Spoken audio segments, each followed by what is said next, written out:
Guys, Bismillahirrahmanirrahim. Untuk semuanya, Assalamualaikum warahmatullahi wabarakatuh. Waalaikumsalam warahmatullahi wabarakatuh.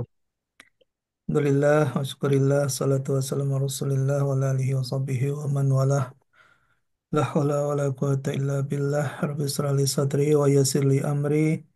Wahlul 'uqdatam min lisani yafqahu qawli. Amma ba'du. Alhamdulillah, pagi hari ini, walaupun via virtual, kita bisa tetap melaksanakan kegiatan proses kegiatan belajar mengajar kita untuk mata kuliah Muamalah 3 ya di Prodi Komunikasi dan Penyiaran Islam KPI. eh Mohon maaf ya, ini kurang sehat juga saya ini jadi agak flu. Fikih siasah ya, pada pertemuan yang ke-7 ya, insya Allah kita ya pekan depan akan mengikuti UTS. Jadi nanti materi kita sampai pada materi hari ini untuk materi UTS kita. eh Baik, ini adalah salah satu bab yang kita pelajari di dalam mempelajari muamalah. Sebagaimana usul fikih kita sama-sama ketahui, al-muamalah ibahah hatta yadilu tadilu ala tahrimiha, bahwa aktivitas atau kegiatan muamalah itu pada hukumnya, pada dasarnya adalah diperbolehkan ya, kecuali yang diharamkan.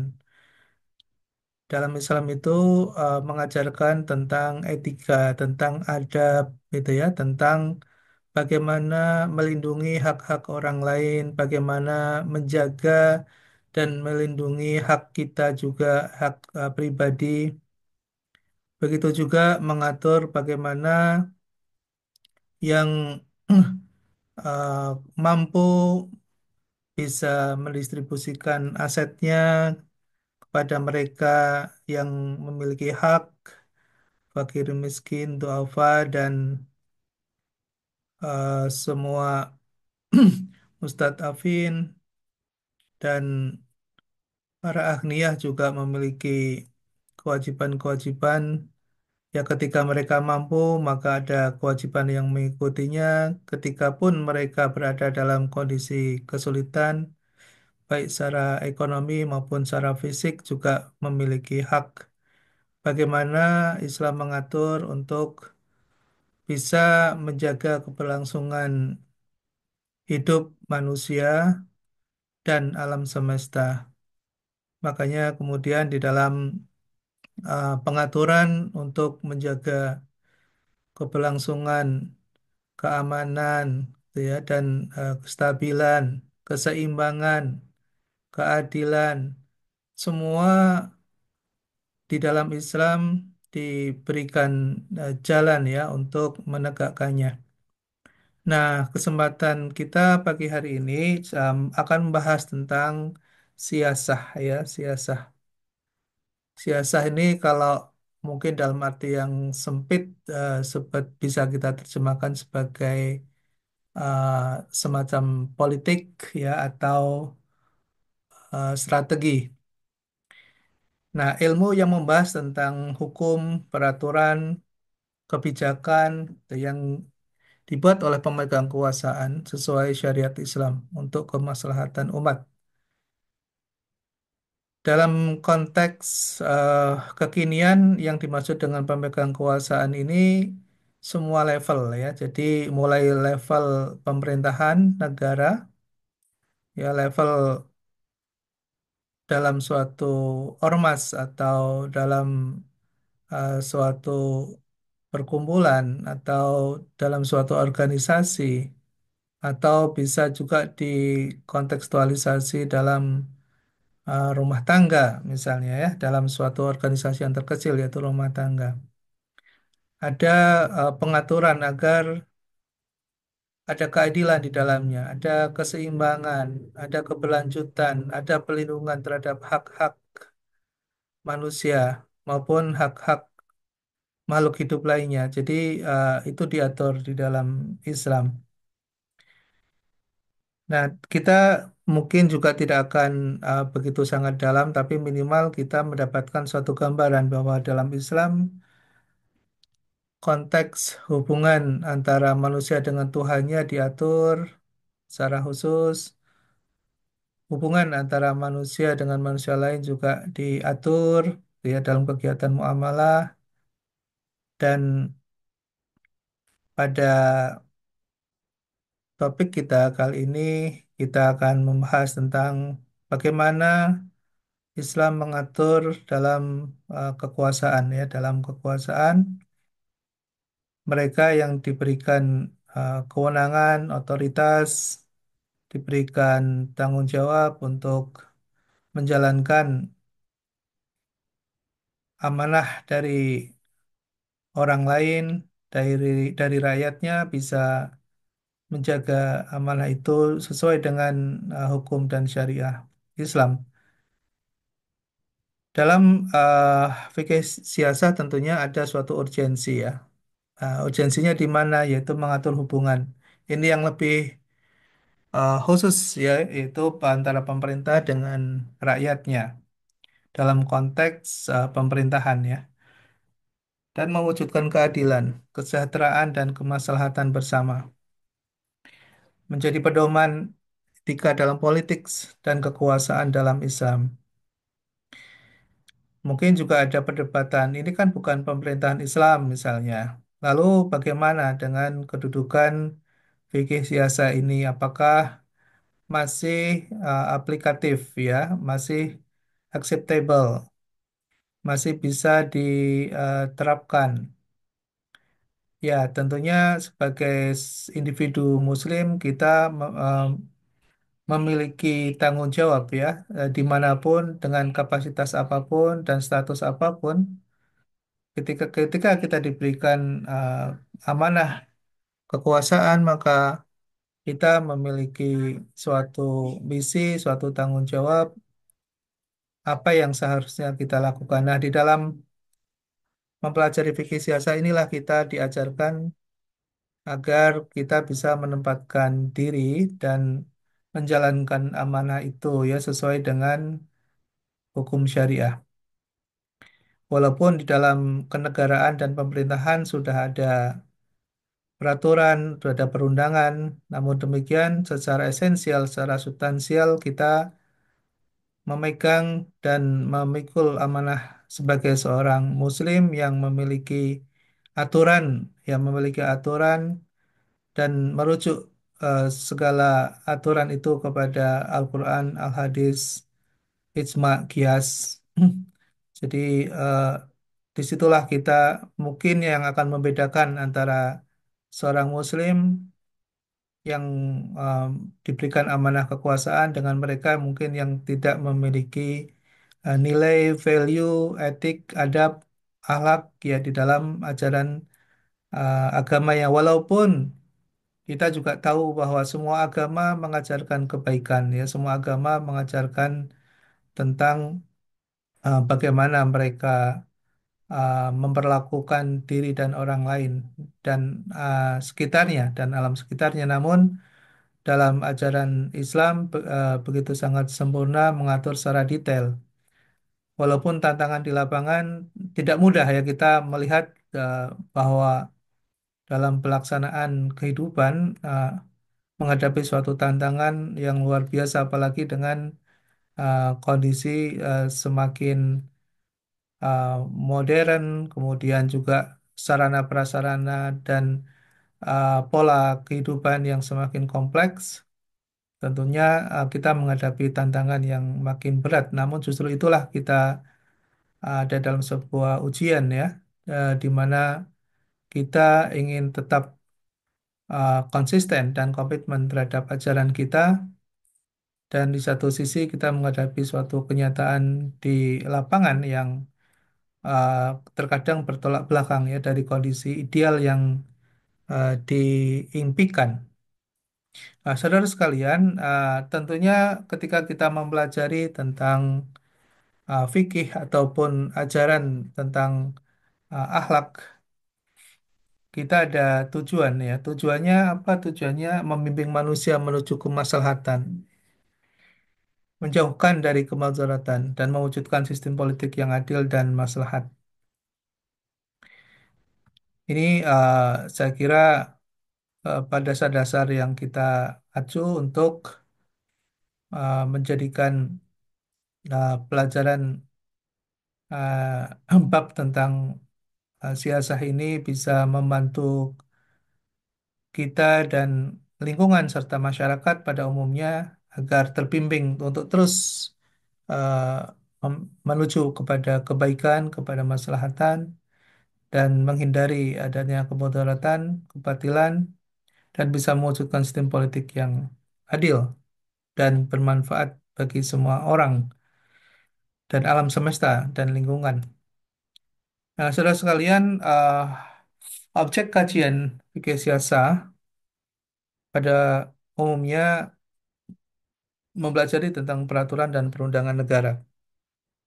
Objeknya ketika kita implementasikan, ketika kita akan aplikasikan, maka ini akan melekat kepada bagaimana suatu perundangan dan peraturan dibangun tidak bertentangan dengan hukum-hukum Islam.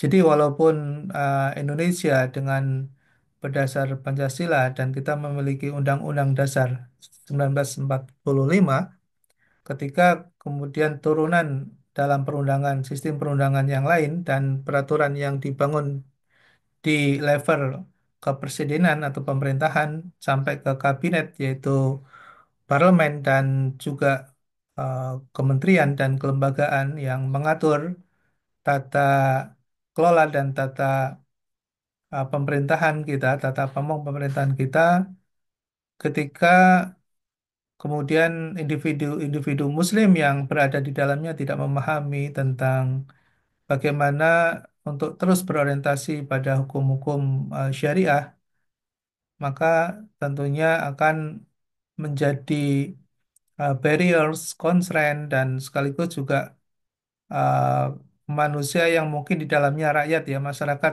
yang notabene di Indonesia adalah mayoritas Muslim, maka akan bisa masuk ya dalam suatu kondisi yang banyak bertentangan atau kontradiksi ya dengan hukum-hukum syariah. Namun sampai saat ini so far alhamdulillah kita bisa melihat uh, banyak juga para politisi yang memiliki pengetahuan keagamaannya bagus gitu ya bisa tetap mengawal dan mendampingi agar produk-produk ke perundangan ya dan peraturan yang hadir untuk mengatur masyarakat tetap mengacu pada hukum-hukum syariah. Pengorganisasian dan pengaturan negara, hubungan penguasa dan rakyat, ya, serta hak dan kewajiban masing-masing ini menjadi orientasi bagi kajian fikih syiasah. Lalu apa saja yang menjadi ruang lingkup ya? Ruang lingkup dalam fikih syiasah. Ada syiasah dusturiyah atau bicara tentang konstitusi. Ada siasah tasyri'iyah atau legislatif ya. Ini yang terutama di parlemen. Para wakil rakyat yang duduk di sana memiliki otoritas dan memiliki kewenangan untuk mengatur dan menentukan sistem perundangan ya karena memiliki hak legislatif atau mengesahkan perundangan dan peraturan kenegaraan pemerintahan. Ada siasah qadaiyah atau peradilan. Ya, ini seperti halnya dalam struktur pemerintahan ya, ada konstitusi, ada legislasi, legislatif, orangnya namanya legislator gitu ya, yaitu parlemen, kemudian ada peradilan, qadaiyah, ada peradilan. Nah, di situ sebagai media untuk menegakkan keadilan, ada jaksa, ada hakim, ya. Kemudian ada siasah maliyah, bicara tentang keuangan, Ya, kalau dalam konteks kenegaraan ini ada di wilayah Kementerian Keuangan ya, karena mengatur tentang ke negara apa uang tentang anggaran, tentang belanja negara. Kemudian siasah idariyah ya, idariyah adalah kegiatan administratif. Ini kalau di pemerintahan kita mengenal ada misalnya kalau di kepresidenan ada sekretariat negara gitu ya, ada seknek gitu ya. Kalau dalam konteks yang lebih eh, kecil lagi, misalnya di kementerian pasti ada aktivitas administratif sampai ke level yang paling kecil. Bahkan di desa juga begitu ya. Kemudian siasah tanfidiyah, eksekutif, ada legislatif ya. Eksekutif pihak yang menjalankan hasil dari legislasi ya, perintah undang-undang, pengaturan, nah itu dijalankan oleh eksekutif. Dalam konteks pemerintahan, kita mengenal di Indonesia misalnya presiden dan para pembantu presiden ya. Kemudian siasah kharijiyah, dauliyah. Ini eh, bagaimana negara melakukan komunikasi eh, dengan antar negara ya, dengan luar negeri. Ya, salah satu mungkin juga dari fungsi komunikasi dan penyiaran ya, seperti yang saat ini mungkin mahasiswa saat ini pelajari. Kemudian siasah harbiah ya, pertahanan semacam hankam ya, pertahanan dan keamanan. Lalu kalau kita lihat dari seluruh siasah ini ada dalam tubuh pemerintahan ya, ada dalam tubuh pemerintahan yang minimal itu harus ada ya. Mungkin kalau kita kontekstualisasi dalam pemerintahan, misalnya dalam level kenegaraan, semua siasah yang ada di dalam Islam, contoh misal administrasi ya, administrasi itu kan eh, pemerintahan ya, ilmu pemerintahan itu sendiri ya, administrasi.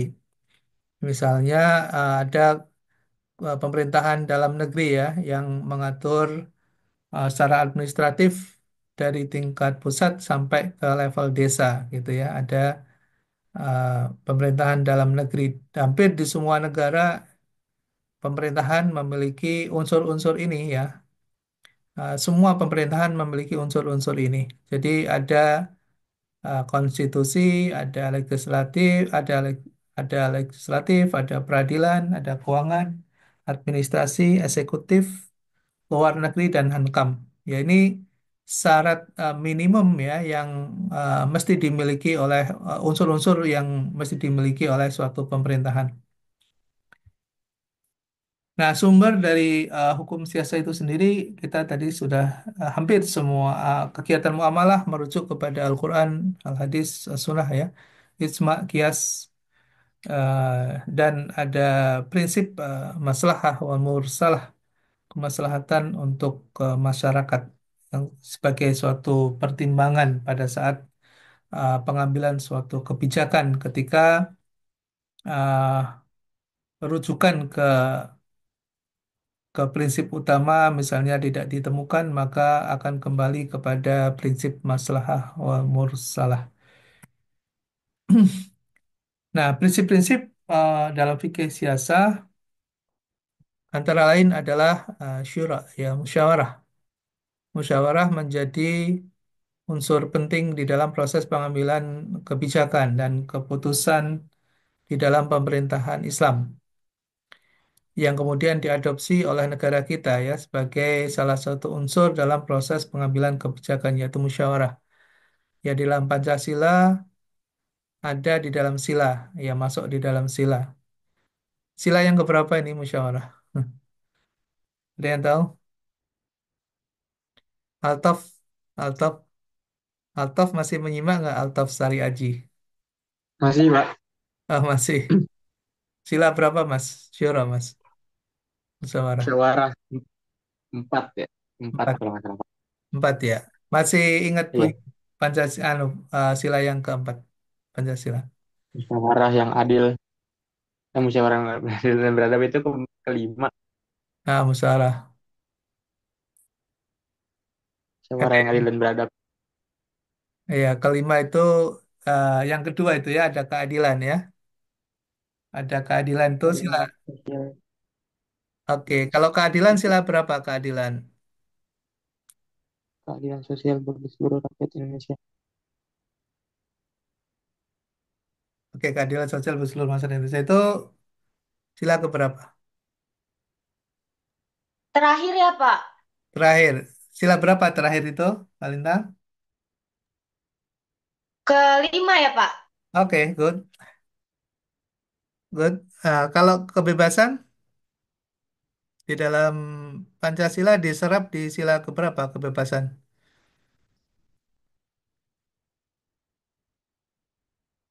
Ada yang tahu? Oke, ada yang masih hafal dengan Pancasila nggak? Mbak, ayo siapa yang hafal Pancasila? Boleh dibantu teman-temannya untuk dibacakan coba.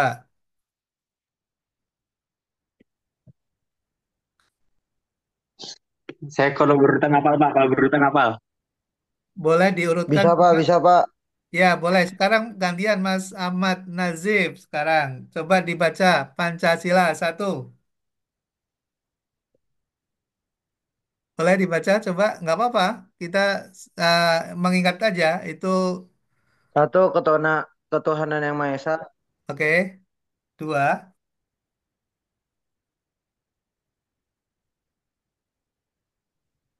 Yang pertama, ketuhanan yang Maha Esa. Kedua, kemanusiaan yang adil dan beradab. Oke. Tiga, persatuan Indonesia. Ya. Nomor empat, kerakyatan yang dipimpin oleh hikmat kebijaksanaan dalam permusyawaratan dan perwakilan. Lima, Oke. keadilan bagi seluruh rakyat Indonesia. Oke, good. Oke, makasih Mas Nasib ya. Uh, Ini Udah kita Pak. dulu, oke, good. Dulu waktu kita di SD ya, kan sering upacara ya. Atau di waktu di Oke SMP Pak, juga. sama-sama Pak. Ya, makasih. Sering baca ya, kita sering baca. Nah, coba kalau kita serap, apakah prinsip-prinsip di dalam apa siasa itu diserap oleh dasar filosofi negara kita, dasar negara kita, dasar negara kita. Tadi yang dibacakan itu menjadi dasar negara itu dalam ibaratnya kalau orang membangun rumah itu ada fondasi ya, ada fondasi, fondasi, ada penyangga utama yang namanya dasar ya, fondasi, fondasi negara. Kalau dalam negara itu namanya dasar negara gitu. Nah, dasar negara itu ya Pancasila itu tadi yang disampaikan oleh Mas Ahmad Nazif ya. Nah, kira-kira dari lima ini kalau kita ah, setarakan gitu ya, kalau kita setarakan kita sandingkan dengan dasar. Kita coba coba aja ya berimprovisasi. Kira-kira kalau bicara tentang kebebasan itu ekuivalen atau eh, hampir sama dengan sila yang keberapa dari dasar negara kita? Kalau kebebasan,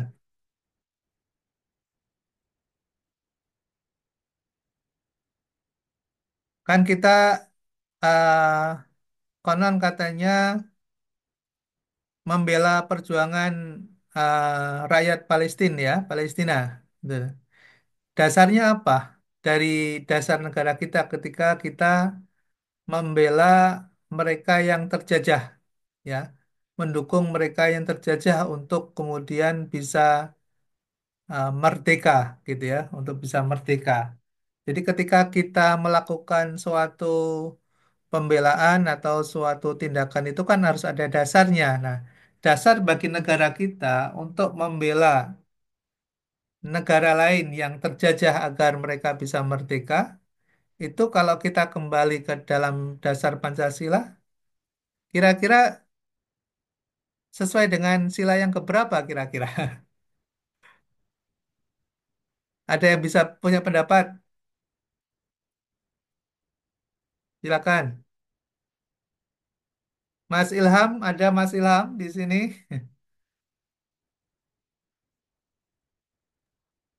Maaf Mas, Pak, apa-apa tadi?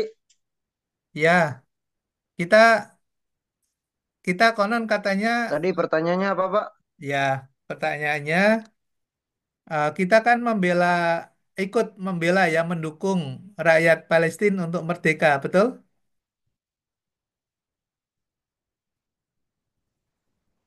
Halo?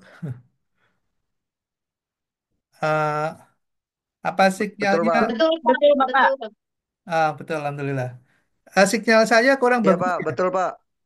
Alhamdulillah. Sinyal saya kurang bagus ya? Terputus-putus.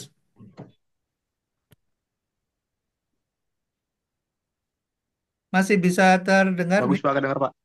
Oh iya, ya. Alhamdulillah. Terdengar Masih Pak. bisa terdengar Pak. Terdengar, Pak, terdengar. Alhamdulillah. Boleh ya kita sambil interaksi ya, sambil interaksi. Tadi pertanyaannya, kita kan mendukung rakyat Palestina untuk merdeka. Ya, bahkan pemerintahan juga begitu ya dalam diplomasi luar negeri juga kita mendukung ya agar Palestina ya rakyat Gaza terlindungi haknya gitu ya. Mereka tetap bisa hidup merdeka, bebas dari penjajahan ya Israel gitu. Nah, ketika kita dalam diplomasi pemerintahan luar negeri misalnya, itu kan sudah cukup jelas posisi kita mendukung Palestina untuk merdeka gitu. Nah, ketika kita mendukung mengambil tindakan atau kebijakan itu kan harus ada dasarnya gitu ya. Nah, dasarnya bagi pemerintah kita pasti dasarnya kita memiliki dasar Pancasila gitu ya. Itu dalam konteks kenegaraan gitu ya, dalam konteks kenegaraan. Nah, dalam prinsip fikih siasah ini juga ada 5 nih dalam prinsip fikih siasah muamalah dalam Islam gitu. Nah, di sini jelas ya kebebasan. Jadi kita mendukung orang lain untuk tidak ada dalam penindasan ya. Ya, orang lain juga punya hak untuk merdeka, untuk dapatkan kebebasan. Ya. Nah, pertanyaan saya tadi, kalau mengacu kepada dasar negara kita Pancasila, gitu ya, kira-kira sesuai dengan sila keberapa? Itu pertanyaannya. Sila Ada kedua Pak. 4 Pak. 4. Kalau Sila Dua, kedua, Pak. Pak. Dua, adil. dua, Pak. Saya dua. Keadilan. oke, Kedua. Sila kedua, Pak. kedua ya. Oke, saya sepakat dengan sila kedua. Boleh dibaca lagi sila kedua apa? Kemanusiaan yang adil Yang dan adil beradab. dan beradab. Beradab. Iya, kemanusiaan yang adil dan beradab. Jadi kalau menjajah orang lain itu beradab nggak? Enggak. Tidak beradab, Pak. Tidak beradab. Tidak, Ya. Pak. Jadi, Tidak beradab, tidak berakhlak, Pak. ya, Kejahatan itu. setuju, ya.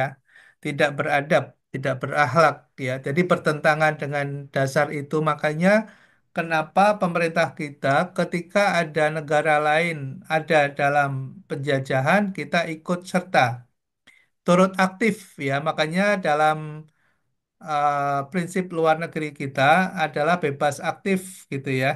Asasnya adalah bebas aktif, artinya kita bebas tidak mau diintervensi dan aktif untuk membantu negara lain untuk bebas dari penjajahan gitu.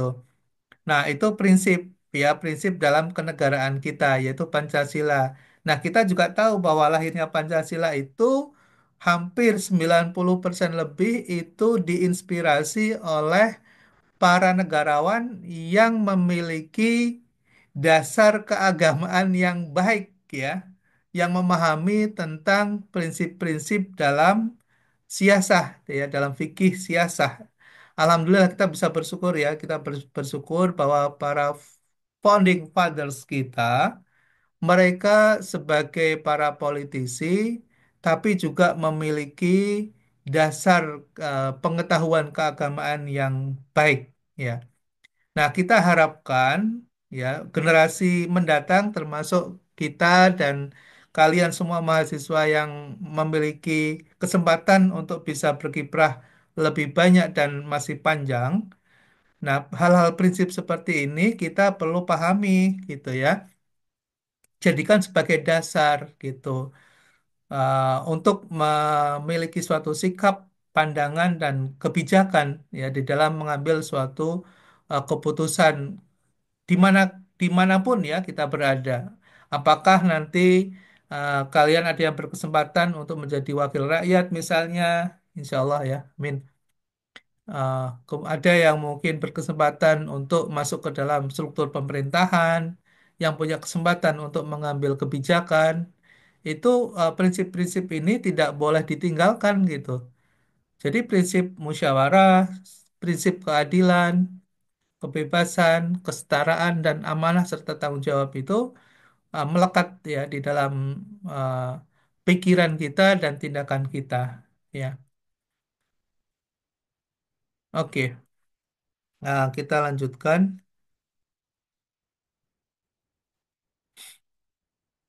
Musyawarah, ya musyawarah. Musyawarah dalam konteks apa? Dalam pengambilan keputusan melalui konsultasi, melalui pengambilan keputusan melalui suatu konvensi, ya suatu uh, persidangan, ya suatu rapat, suatu forum yang uh, melibatkan orang lain atau konstituen atau partisipan atau rakyat. Jadi proses pengambilan keputusan selalu melibatkan pihak lain yang menjadi apa sasaran gitu ya.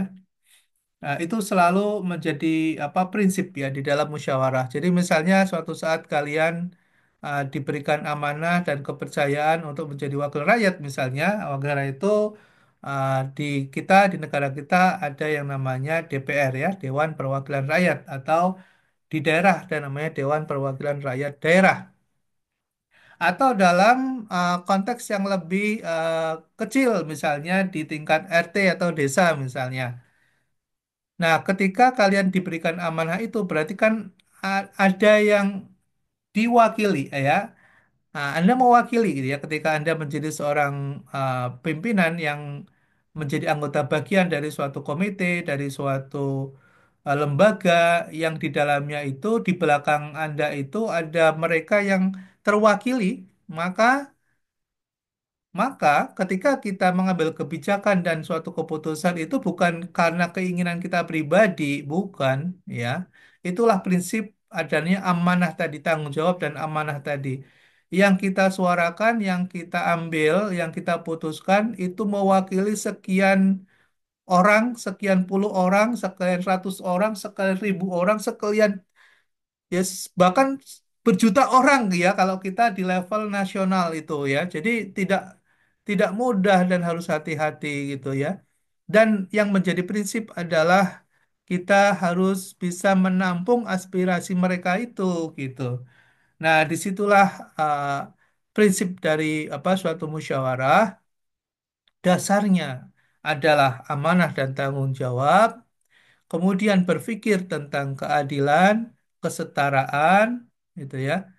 Itu menjadi dasar-dasar etik ya uh, di dalam berpolitik ya, di dalam berpolitik karena kita nggak bisa melepaskan dari politik itu ya, baik itu di level yang paling rendah, mungkin di organisasi, makanya sebaiknya saya sarankan juga aktiflah di organisasi karena disitulah belajar bagaimana kita berpolitik, bersiasah ya. Bersiasah dalam konteks yang positif ya untuk memperjuangkan hak-hak ya, keadilan gitu ya, kesetaraan untuk bisa mewujudkan kesejahteraan gitu. Jadi disitulah ruang jihad kita ya. Kita belajar dari mulai yang paling rendah dalam skala yang paling kecil ya di lingkungan organisasi kampus misalnya ya cobalah untuk mencoba mengimplementasi itu ya. Kemudian mencerminkan demokrasi dalam Islam.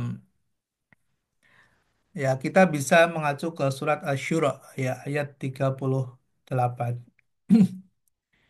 Kemudian keadilan. Keadilan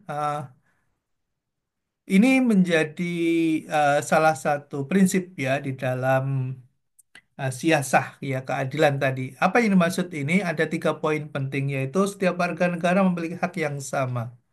Hukum ditegakkan tanpa diskriminasi. Ya, hukum ditegakkan tanpa diskriminasi. Kemudian landasan kita bisa lihat Al-Quran surat An-Nisa ayat 58. Ya, nanti silakan dilihat, pelajari, terjemahkan gitu ya. Dan bagaimana implikasi asbabun nuzulnya dan kita bisa lihat kondisi kontekstual saat ini. Apakah uh, mendekati atau menjauhi ya dari kondisi awal ya di mana bicara tentang keadilan sudah pernah diajarkan ya di dalam agama kita. Kemudian berikutnya bicara tentang prinsip kebebasan dan kesetaraan, yaitu hak memilih, berpendapat dan beragama. Ya, bahkan dalam hak untuk beragama pun diatur ya di dalam Islam. Tidak ada paksaan. Dan kita bisa, itu adalah sebagai dasar ya, hak yang paling hakiki, yaitu memiliki suatu keyakinan, itu di dalam Islam dilindungi. Ya. Bisa lihat di surat Al-Baqarah ayat 256. Kemudian prinsip amanah dan tanggung jawab. Ya, kekuasaan adalah amanah dari Allah itu prinsip. Ya, jadi ketika kita dipercaya oleh suatu organisasi, maka jangan lihat orang yang memilih itu, karena orang yang memilih itu adalah hamba-hamba Allah yang memiliki hak, gitu ya, yang memiliki hak dan kemudian mengamanahkan kepada kita. Dan Allah itu maha adil ketika kita dipercaya untuk mewakili mereka, maka kita harus menjunjung tinggi keadilan itu sebagai Khalifatullah, ya, sebagai wakil Allah di bumi kita. Ya, ketika kita dipercaya oleh orang lain, ya pada hakikatnya kita sedang menjaga amanah, ya kepercayaan untuk melindungi hak-hak, ya karena Allah tentunya dalam uh, menjaga ya keberlangsungan ya hidup manusia itu sendiri kembali kepada manusianya, apakah dia bisa menjaga nilai-nilai keadaban yang sudah digariskan sebagai suatu sunatullah, kalau kemudian dilanggar akan berakibat pada bencana, akan berakibat pada suatu musibah. Jadi sunatullah itu suatu hal yang sudah ditentukan ya hukum-hukumnya dari Sang Pencipta. Ketika manusia melanggarnya, maka manusia itu sendiri yang akan kembali menerima hukuman ya berupa musibah atau suatu bencana. Nah, salah satu dari hal yang terkecil ketika suatu amanah yang seharusnya dijunjung tinggi dan harus dibela mati-matian itu ya, habis-habisan atas amanah itu, ketika kita langgar, kemudian misalnya di situ yang muncul adalah kepentingan pribadi, misalnya kepentingan keluarga sendiri, misalnya, kemudian kita menafikan hak-hak orang banyak, ya, konteks yang paling sederhana ketika kita dikatakan tidak amanah adalah ketika kita mengambil hak-hak orang lain, misalnya, ya dalam kekuasaan kita. Bisa kasih contoh nggak? Kasih contoh nggak? Apa bentuk dari orang yang tidak amanah? Contoh bentuk yang tidak amanah ya dalam menjalankan kepemimpinannya ketika dia dipercaya untuk memimpin. Ayo sekarang boleh kasih saran, kasih pendapat. Mbak Nur Ana, ada Mbak Nur Ana? Mas Ali, Absor Hanifah. Ada Mas Ali? Maaf Bapak, saya hadir Pak, Nur Ana. Hadir? Ah, makasih. Coba Mbak Ana, Mbak Ana, kasih pandangan coba, kasih ah, contoh. Bagaimana bentuk ya contoh bentuk konkretnya dalam kehidupan sehari-hari ketika ada seorang yang diberikan amanah sebagai pemimpin. Lalu kemudian kita mengatakan bahwa oh dia tidak amanah. Contohnya apa?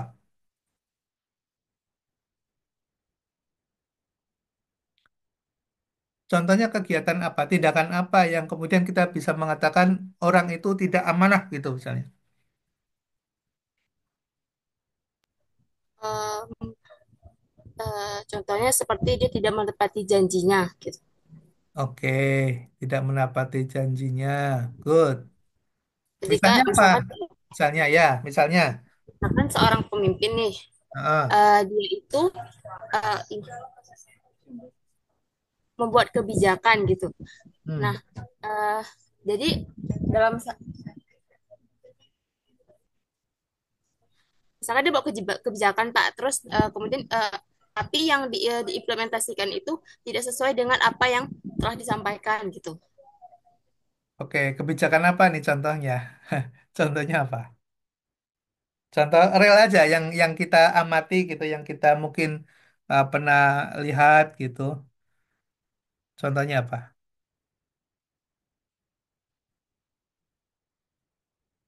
Bisa dibantu oleh Mas Ali?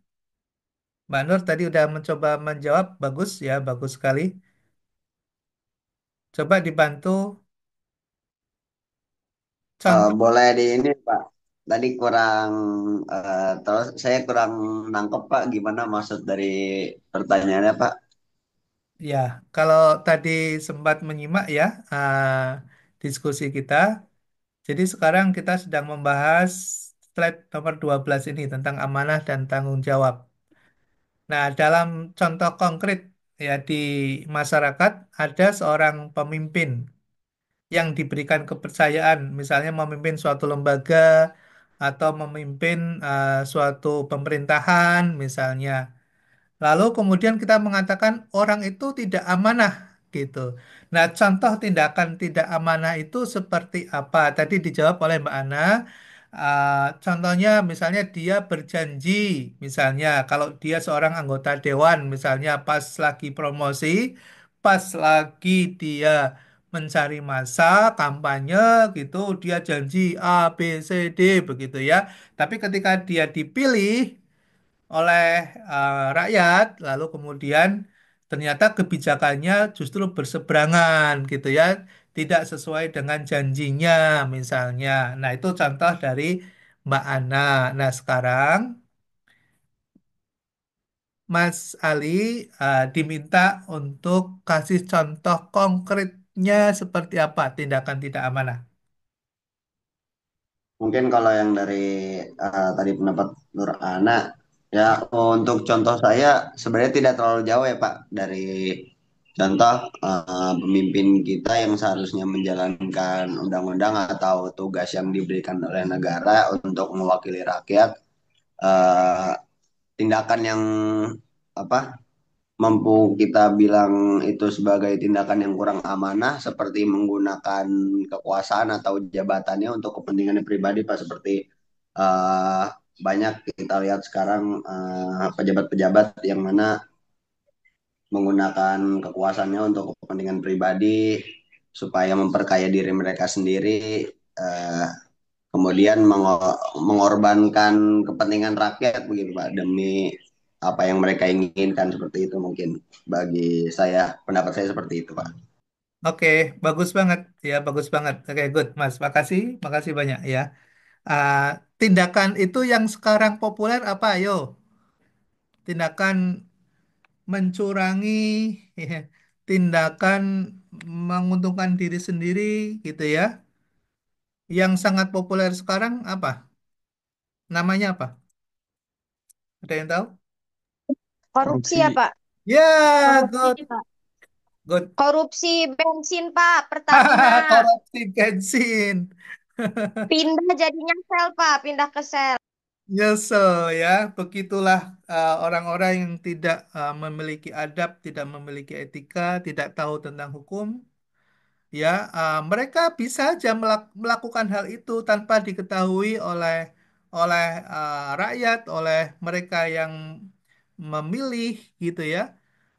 Jadi bentuk bentuk apa yang tindakan yang sangat menyakitkan ya, yang sangat menyakitkan dan pastinya pertanyaan saya, apakah kita sebagai rakyat yang dicurangi seperti itu kita ikhlas? Ikhlas nggak? Saya mau tanya, Mbak Gadiza, Mbak Zahra, ada nggak Mbak Zahra di sini? Nggak ikhlas dong, Pak. Ah, coba bayangkan, itu hanya satu orang loh. Saya tanya ke Mbak Diza, nggak ikhlas. Dan saya punya suatu persepsi dan punya keyakinan, mungkin semuanya akan mengatakan tidak ikhlas. Bayangkan berapa orang yang tidak ikhlas. Lalu kemudian mereka yang merasa bersukacita menikmati hasil korupsi itu, ya.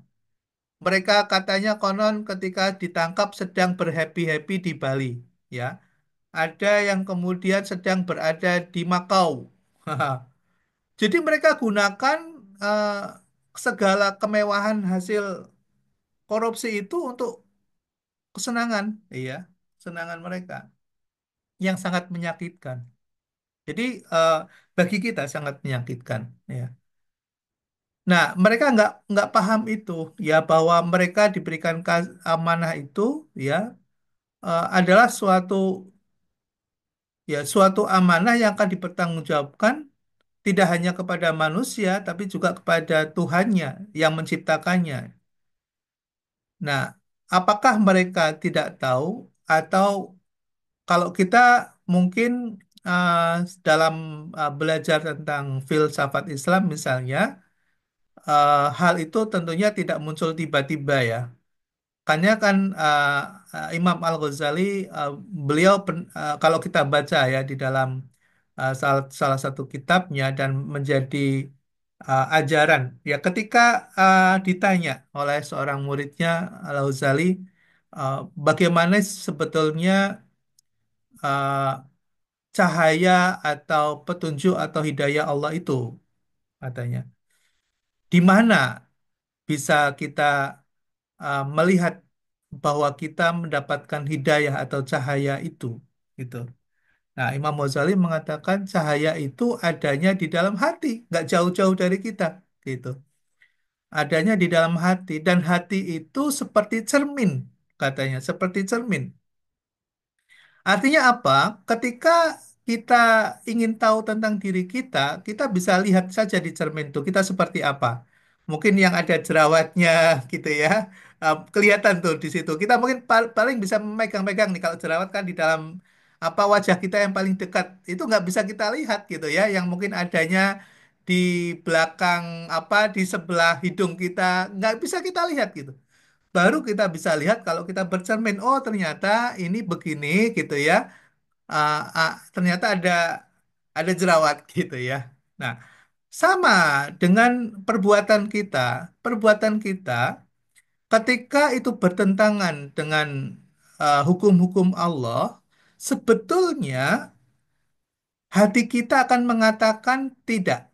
Hati kita kemudian memberikan simptom atau memberikan sinyal adanya keresahan, adanya keresahan. Coba perhatikan baik-baik nih, yang ada di sini ya, mahasiswa. Ketika kalian melakukan suatu dosa atau kesalahan, hati kita sebetulnya nggak mau terima, resah kita, galau kita, ya. Contoh misalnya apa nih? Misalnya di rumah lah ya, yang paling apa ringan sederhana, misalnya kita di rumah misalnya diajarkan sama orang tua kita misalnya, atau yang nggak kelihatan lah, sholat misalnya, sholat saja misalnya. Orang yang udah biasa sholat 5 waktu, ya, lalu kemudian uh, dia tiba-tiba meninggalkan sholat itu, apakah disengaja atau tidak disengaja? Yang tidak disengaja itu yang paling ringan ya, misalnya karena kegiatan sibuk gitu ya, lalu kemudian terlewatkan gitu ya. Nah, ya itu mungkin lupa juga ya, walaupun Allah memaafkan itu, tapi bagi mereka merasa, aduh ya Allah, minta ampun kita ya, dan merasa resah apakah Allah akan mengampuni kita atau tidak gitu. Begitu galau gitu ya dengan apa namanya, yang mungkin orang lain tidak tahu, kita yang hanya yang tahu sendiri gitu ya. Itu masalah sholat tuh ya. Tapi kalau kemudian kita tidak istighfar, kemudian kita tidak meminta ampun kepada Allah, lalu kemudian dianggap itu sesuatu yang biasa, maka perhatikan baik-baik, lalu apa yang terjadi, bisa itu kan terjadi yang kedua kali. Bisa terjadi yang ketiga kali tanpa terasa, lalu kemudian ternyata tidak sholat menjadi hal yang biasa. Ya. Nah, sebetulnya sinyal awal ketika kita galau, ketika kita resah, kemudian kita beristighfar, kemudian kita meminta ampun, dan kemudian memperbaiki sedemikian rupa untuk tidak lagi meninggalkan itu, maka Allah menjaga kita. Ya, hidayah Allah ada dalam diri kita. Maka kita akan sangat hati-hati untuk tidak meninggal. Itu bicara tentang sholat. Apalagi tentang hal-hal yang sifatnya adalah muamalah, itu kan ibadah, ya jelas. Nah, yang muamalah, misalnya kita awalnya misalnya berhutang pada teman kita, kemudian kita belum mengembalikan, kita ketemu itu merasa merasa malu gitu ya. Misalnya gini, ya, Mas Ilham, misalnya karena ada suatu hal lupa, eh, misalnya jajan di kampus, lupa membawa dompetnya. Lalu kemudian di sebelah ada Mbak Humaira, misalnya. Lalu kemudian nggak ada yang lain yang bisa minta tolong Mbak Humaira, Mbak, tolong dong Mbak pinjam uang. Memang betul-betul nggak ada. Ya, nggak ada di dompet, teman-teman ketinggalan.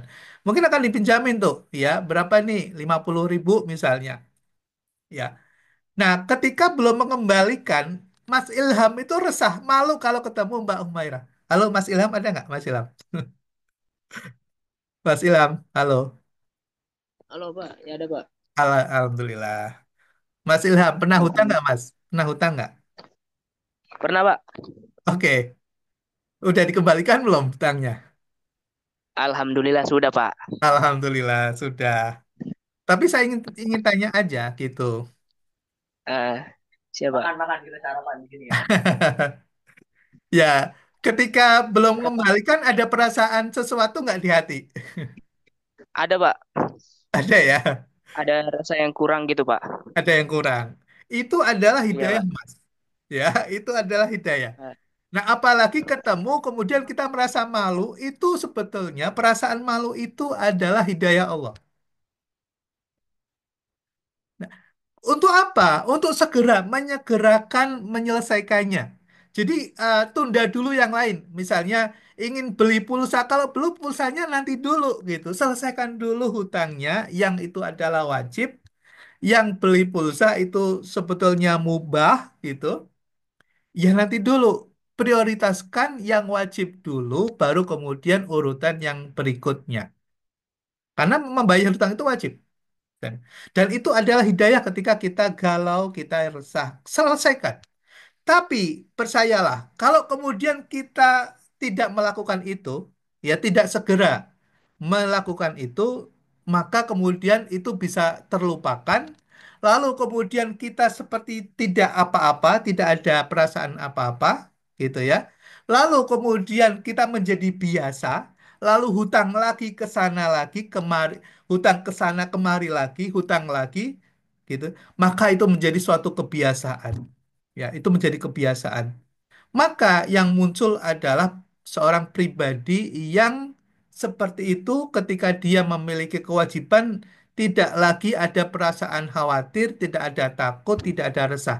Dan ada orang-orang seperti itu, percaya. Kenapa bisa seperti itu? Karena sudah menjadi kebiasaan. Dan hidayah Allah menjadi tertutup. Ya, hidayah Allah menjadi tertutup. Jadi kalau kemudian kita misalnya mohon maaf ya, memilih wakil rakyat, misalnya memilih wakil rakyat, lalu kemudian mereka korupsi, ya, mereka korupsi atau pejabat siapapun yang kemudian mereka korupsi, itu tidak muncul tiba-tiba, ya. Itu mereka sudah menjadi suatu habit yang sudah mereka lakukan berulang kali. Dan saya yakin hidayah itu pernah ada, ya, pernah diberikan. Semua Allah itu adil. Tapi kemudian tidak hiraukan itu. Hidayah Allah itu tidak mereka hiraukan. Sehingga kemudian itu menumpuk dan menjadi suatu kebiasaan. Lalu kalau kemudian sudah seperti itu, maka tunggulah bencana. Ya, tunggulah gitu ya saatnya. Itu bukan lagi kemudian hidayah, maka yang muncul adalah laknatullah. Laknatnya Allah yang akan muncul dalam bentuk yang bisa beragam bentuknya itu. Ya, bisa saja kemudian anak keturunannya misalnya mohon maaf ya, misalnya ya tidak taat lagi kepadanya. Ya, dia bisa kemudian apa namanya menyakitkan hatinya, dihukum dengan berbagai cara ya, dengan Allah punya cara untuk melakukan itu jadi berhati-hatilah itu karena sebetulnya Allah itu adil dan kita berada selalu pegang teguh komitmen untuk menjaga hukum syariah karena itulah yang akan menjadi jalan kehidupan menuju kebahagiaan dunia dan akhirat kita insya Allah. Nah, berikutnya adalah khilafah, imamah, dan imarah. Ya, mungkin kita sering mendengar ada khilafah, ada imamah. Ya, khilafah, pemerintahan dalam Islam, ya ini banyak dimaknai dan banyak dipahami dengan cara yang berbeda-beda. Ya. Kemudian ada imamah, kepemimpinan spiritual dan politik ini dalam Syiah ya, ada istilah imamah. Jadi kalau dalam Syiah itu ada pemimpin spiritual, istilahnya begitu ya, ada pemimpin pemerintahan. Ya. Nah, kalau di dalam Sunni itu sebetulnya ada umara, ada ulama juga ya, tapi tidak masuk dalam sistem pemerintahan secara totalitas gitu ya, karena di situ ada pemisahan, ya ada pemisahan. Kalau misalnya di kita nih yang mayoritas Sunni di Indonesia itu ada MUI itu ya, ada MUI yang memang memang memiliki fungsi dan peran ya untuk menegakkan syariah dalam lingkup uh, wilayah keumatan ya, artinya bagaimana masyarakat Muslim yang ada dalam negara Indonesia ini bisa terlindungi hak-haknya, itu yang memperjuangkan adalah secara uh, secara syariah itu adalah MUI gitu ya. Nah, kalau dalam pemerintahan tentunya akan merujuk kepada hukum-hukum pemerintahan dan kenegaraan. Kemudian ada imarah, kepemimpinan wilayah ya, di wilayah-wilayah yang berada di dalam kekhalifahan. Baik ya, saya lanjutkan slide berikutnya tentang ahlul hal wa ahlul akad. Ya, Dewan Perwakilan Umat ini kalau di negara kita adalah tadi yang kita sebut misalnya Dewan Perwakilan Rakyat misalnya.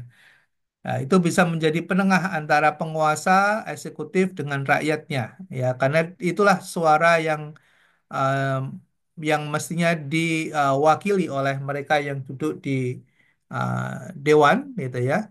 Eh, apa partisipasi dan kehendak rakyatnya bisa disuarakan untuk menjadi penengah bagi para penguasa, karena para penguasa kalau dalam ilmu politik itu akan ada kecenderungan ya untuk melakukan korupsi ya, untuk melakukan tindakan-tindakan kepentingan diri dan kelompoknya saja.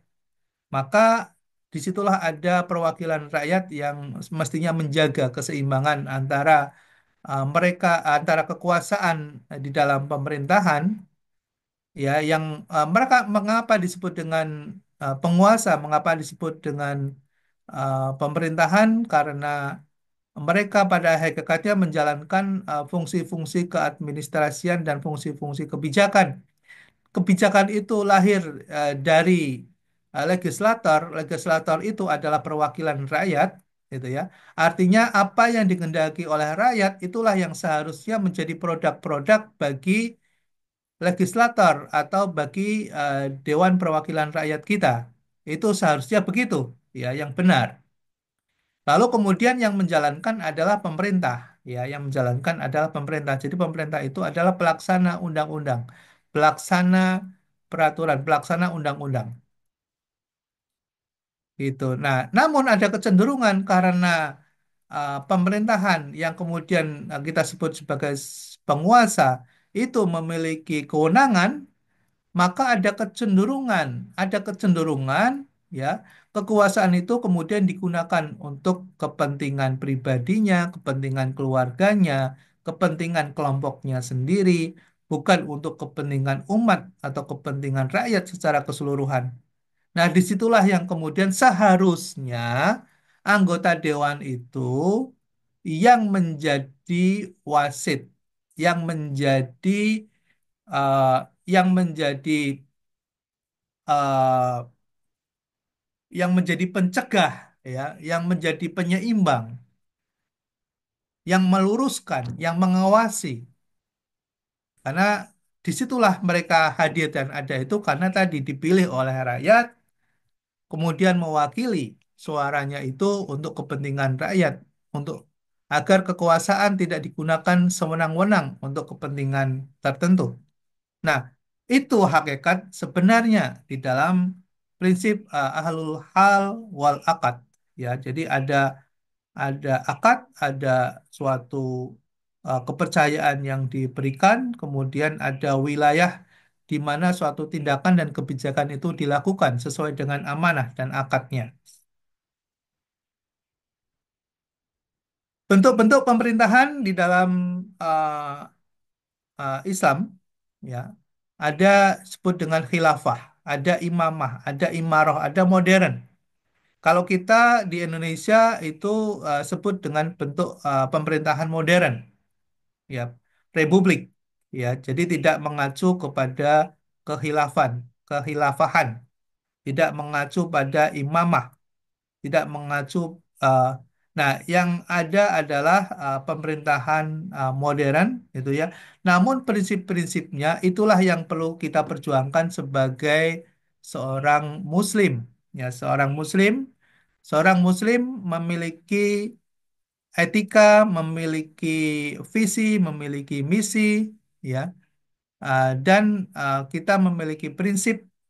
Ya, prinsip-prinsip itulah yang kemudian kita bawa terus, ya, dalam memperjuangkan akidah dan keyakinan kita dan menjaga tentunya kemaslahatan umat.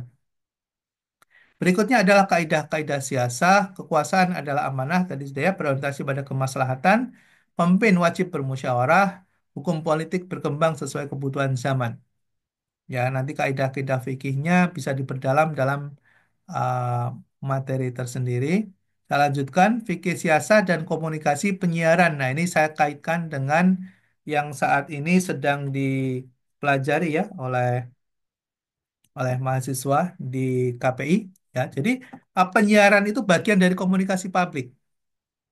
Dan itu prinsip-prinsip ini tetap kita pegang. Ya, dalam Islam penyiaran harus berlandaskan tauhid, syariah, dan akhlak. Ya, karena kalau tidak memiliki landasan, maka suatu komunikasi publik bisa menjadi suatu pembodohan, ya. Bisa menjadi pembodohan, bisa menjadi suatu pembohongan publik.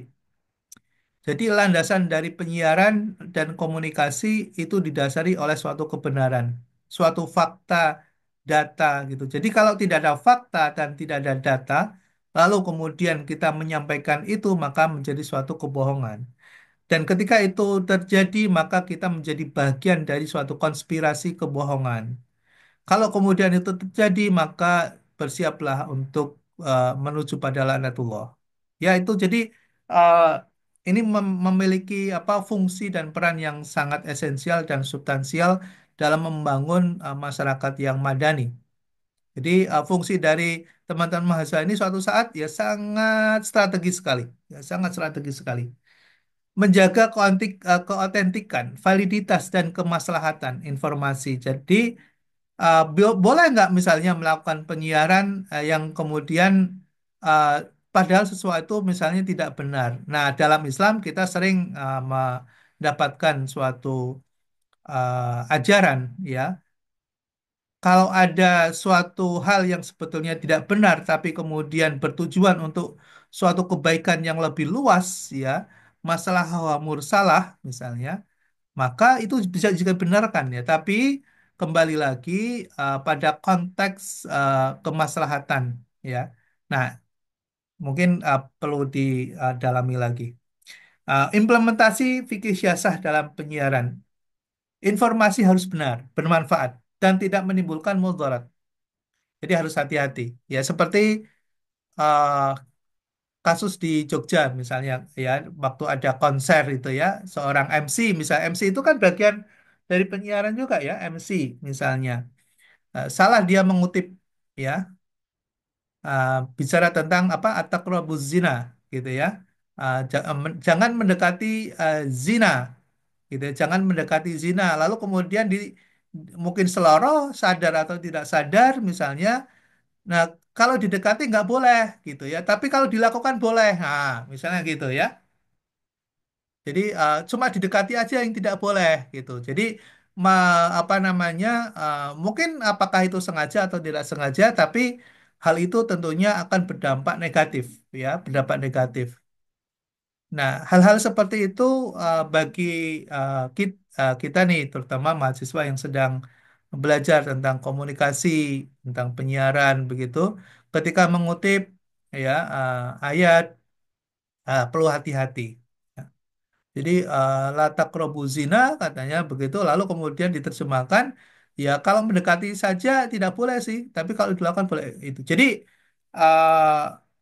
sangat fatal ya sangat fatal ketika kita tidak memiliki apa akidah yang kuat dan tidak memahami secara mendalam menghindari penyalahgunaan media untuk kepentingan politik sesaat penyiaran sebagai sarana dakwah dan pendidikan ya jadi kalau kita punya misi nih bahwa dalam penyiaran dalam komunikasi publik itu adalah dakwah dan pendidikan masyarakat.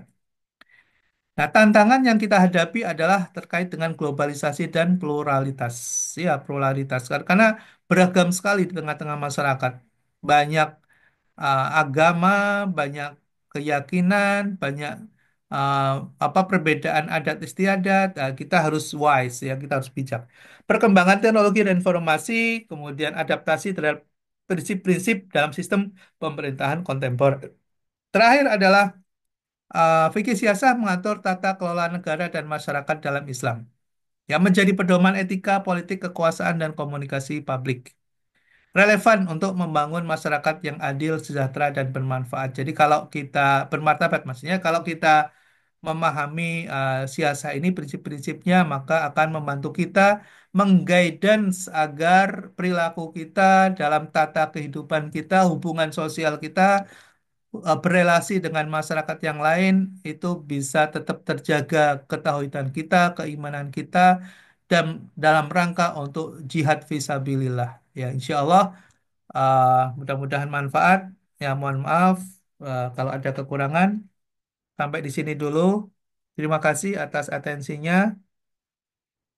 Ini masih 18 orang, Alhamdulillah. Mudah-mudahan masih bisa menyimak ya. Saya nggak tahu nih apakah masih ada di ruangan Zoom ini. Mudah-mudahan semuanya masih menyimak ya. Terima kasih. Coba dibuka Zoom-nya, dibuka ininya dong kameranya. Saya mau ambil gambar picture-nya, mau saya capture. Ya, boleh dibuka Zoom-nya. Kameranya. Oke, ada Mas Nasib sudah, Mas Rifki, ada uh, boleh dibantu foto juga dong. Ini kayaknya kok saya ada masalah di ini nih, di apa? Di kamera nih. Hmm. Eh, Mbak Lintang Baik, ada Mbak? Bapak, saya bantu. Mohon Iya, mohon Bapak, dibantu, saya mau hadir. dibantu ya. Oh ya, bentar ya Pak, saya izin Dong, screenshot. ya di screenshot Mbak nanti dikirim ke grup ya. Biar dapat semuanya ya. Iya, iya. Siap-siap Siap-siap. kawan-kawan, saya screenshot. Satu, dua, tiga. Oke, Bentar kayaknya ini screenshot. 2 kali kayaknya ya. Apa 3 kali nih? Hmm. Bisa Pak, saya screenshot panjang. Oh, Wildan, tangan kita Wildan. Oke, sudah Bapak. udah semuanya ya. Makasih semuanya. Kita tutup dengan kafaratul majelis lah. Terima kasih sekali, Pak. Subhanallah wa Subhanallah. bihamdika asyhadu an la ilaha illa anta astaghfiruka wa atubu ilaik. Astagfirullah wa atubu ilaik. Wabillahi Assalamualaikum taufiq wal warahmatullahi wabarakatuh. hidayah. Assalamualaikum Terima warahmatullahi kasih wabarakatuh. Bapak. Iya, Terima kasih. Waalaikumsalam Bapak. Makasih. Sama. Waalaikumsalam Oke. warahmatullahi wabarakatuh. Warahmatullahi wabarakatuh. Hari ini kita Masih Altop.